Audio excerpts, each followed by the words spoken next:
Okay, so just any comments from people? What are the sorts of questions you would want to ask? Notice that BSD now changed to social and emotional health. It's one of the changes that came in the UK. Any comments about the identification? So not many statements. It's the national average for secondary schools is about 1.9%. But actually, when you compare the number of statements to the number of children who got a School Action Plus, it's definitely an anomaly there. Definitely. Anything else? So they're all individual children. So each of those numbers actually represents an individual child. But when I think there's something under there around sort of overlap of needs, certainly. Any other comments on that?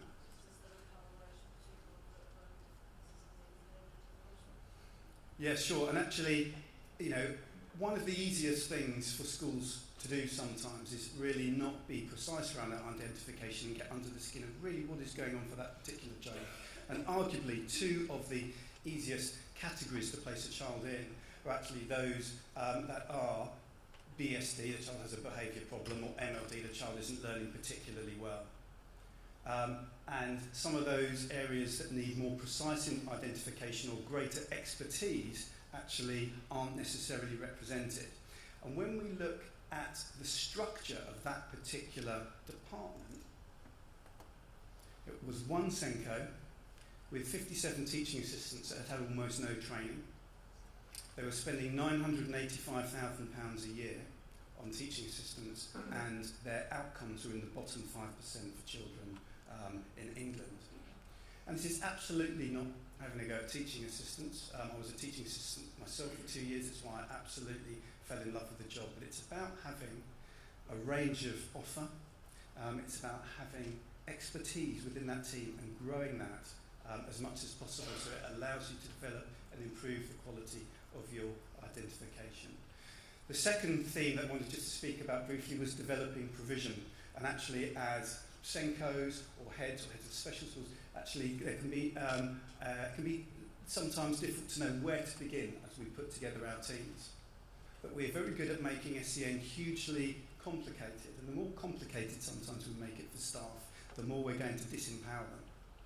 Most children, most of the time, will do best in those classrooms working alongside their peers with targeted support.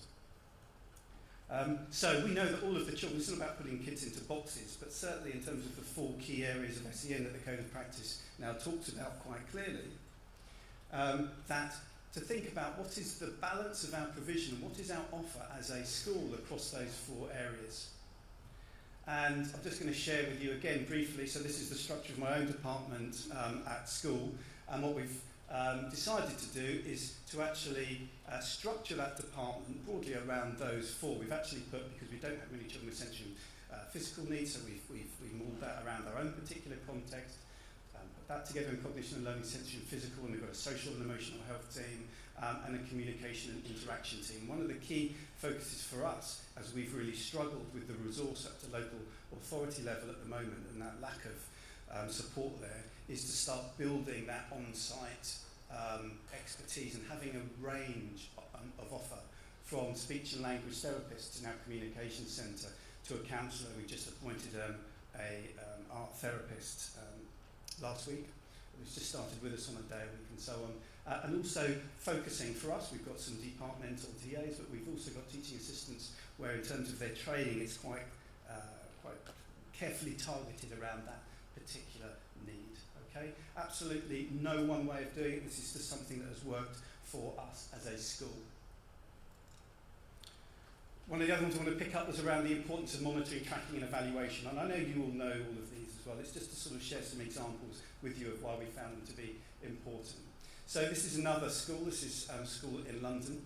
And just to share with you, or just to sort of explain this graph if you're not familiar with it. So it's from Raise Online. And each of those dots represents a pupil. And if you are above the line, you are doing incredibly well in terms of your progress. And if you are below the line, you're not doing as well as you should be. And the further below the line you are, actually the less in terms of your progress, the less that you've achieved as a pupil. And they're split up, and this is the old system, if you like, School Action Plus. So The blue dots represent no SEN. The yellow is school action. The red is school action plus, and there's a few blue triangles on there that are statements. Okay. So Ofsted inspectors again, just for a minute. On your tables, what do you notice about that particular graph? What are the questions that you would want to ask about monitoring, tracking and provision in that school? Just 1 minute, off you go.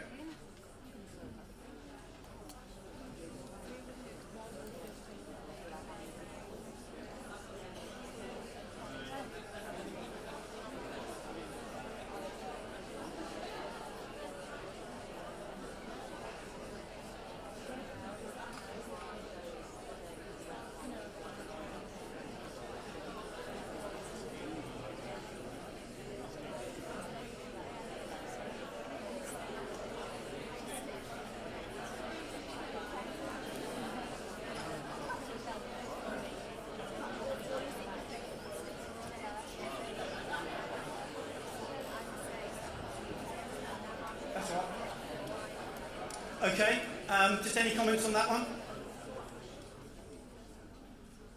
Any comments from the floor? Anything, any? Absolutely, so there's your need at the bottom is actually achieved nothing in terms of outcomes. Absolutely. What about the pattern there as well?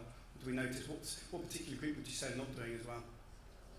So school action plus, yep.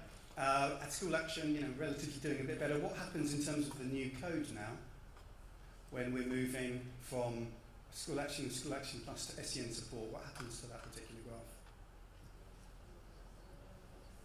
It all just starts to look the same, and we say, well, some children with SEN are doing okay, and others are not. And actually, we're really in danger anyway sometimes of seeing children with SEN with a homogenous group.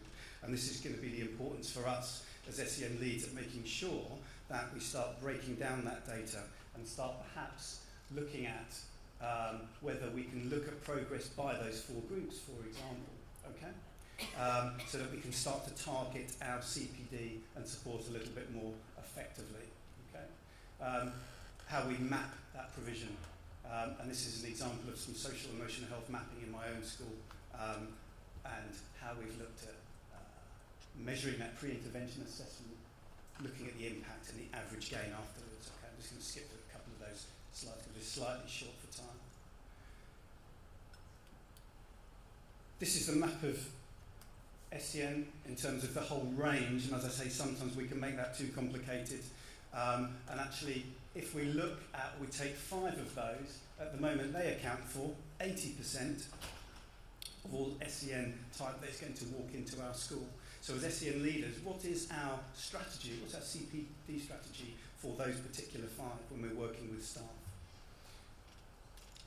Move on past that little clip.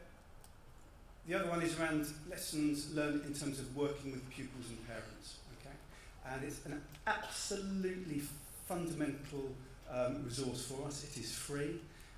The children themselves offer us a fantastic insight by listening to them around the sorts of strategies that can work. I'm just going to show you just 30 seconds of this particular clip rather than the whole video.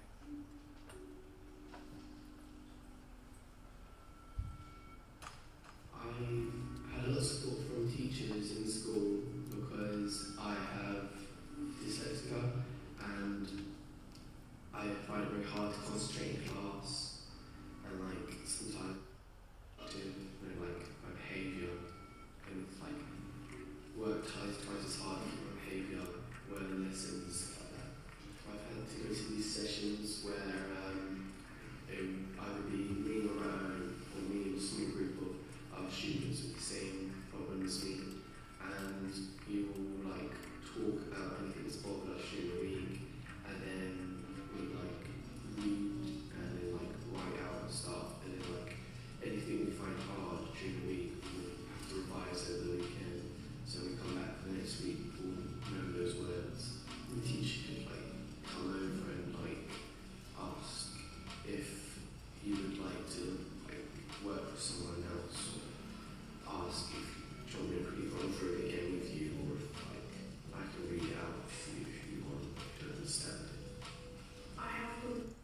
so that was just something we did around with a group of children, actually, rather than me standing at the front all of the time and then listening to my voice training on actually to have using pupil voice and actually listening to what works for them, we found to be really, really powerful as well.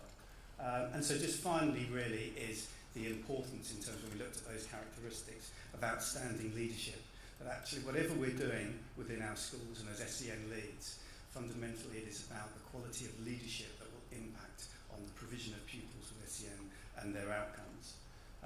This is Harry Whittle's from 1948, and Harry was the first boy to receive a hearing aid.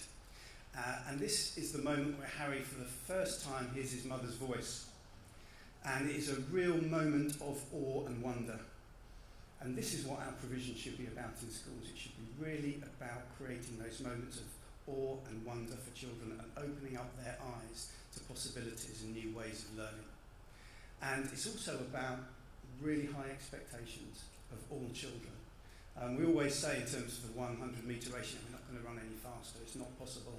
But actually, year on year, with real attention to a range of things in terms of better training and better diet and so on, there's those little incremental marginal gains that take place. And when we stand back, actually over a period of time, we can see the huge difference that we are making. And that's absolutely what you're doing in your schools and your settings all of the time. Those conversations, sometimes short conversations that you'll have with a child when they leave the classroom, or that phone call with a parent, or that conversation in the staff room with a member of staff about how you can better support a child. All of those things come together to improve the quality of learning and the experience for that particular child. And we don't all get it right, but actually when we do, the difference is significant. And this is just a medley of comments really from parents and pupils from the schools we've worked with. When we go in and we talk to the pupils and the parents about the difference that support makes, this is just a 1.5-minute video that just captures some of those comments.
Thanks very much. Hope you enjoy the rest of the day. Thank you.